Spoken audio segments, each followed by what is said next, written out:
Tuhan memberikan janji pembaharuan. Mari kita lihat di dalam Yehezkiel 11 ayat yang ke-17. Aku akan menghimpunkan kamu dari bangsa-bangsa dan mengumpulkan kamu dari negeri-negeri di mana kamu berserak, dan aku akan memberikan kamu tanah Israel. Sekalipun Tuhan memberikan hukuman dan menyerahkan mereka, tetapi Tuhan juga memberikan janji pembaharuan kepada Israel. Ini semua Tuhan lakukan karena kasih Tuhan yang sempurna bagi mereka. Ketika Tuhan menyerahkan mereka, bukan untuk mencelakakan mereka, tetapi semata-mata agar mereka bertobat.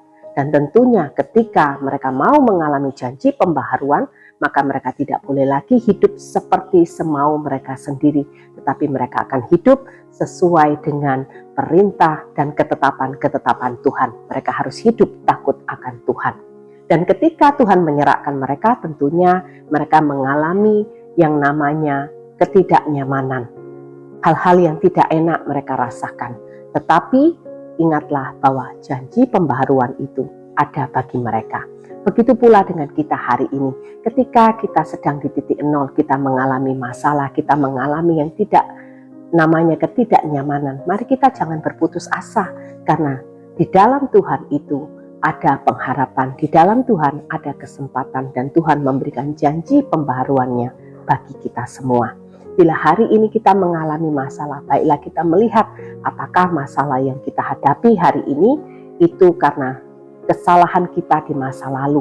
Bila iya, maka kita harus bertobat dan minta ampun kepada Tuhan, dan kita mulai menjalani kehidupan yang baru, yaitu hiduplah menurut ketetapan-ketetapan firman Tuhan. Tetapi jika hari ini kita mengalami masalah bukan karena kesalahan kita, maka kita sedang mengalami ujian iman.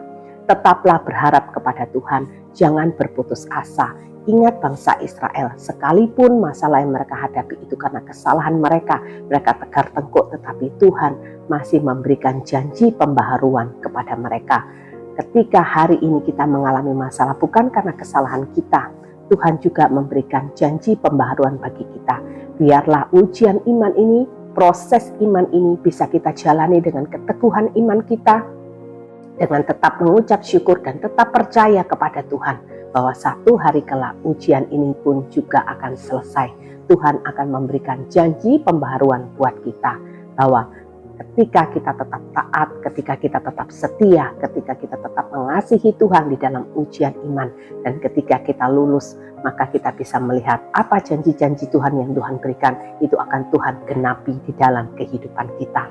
Oleh karena itu saudara, pada akhirnya apapun yang kita hadapi, entah itu kesalahan kita, entah itu ujian iman, lihatlah kasih Tuhan itu begitu sempurna.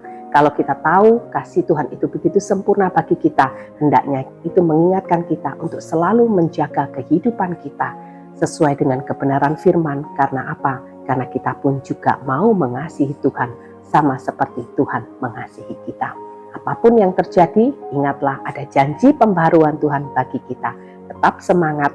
Kalau kita sudah salah jalan, mari kita kembali kepada Tuhan. Jikalau hari ini kita sudah setia kepada Tuhan dan mengikuti ketetapannya, tetaplah setia sampai akhir. Tuhan Yesus memberkati.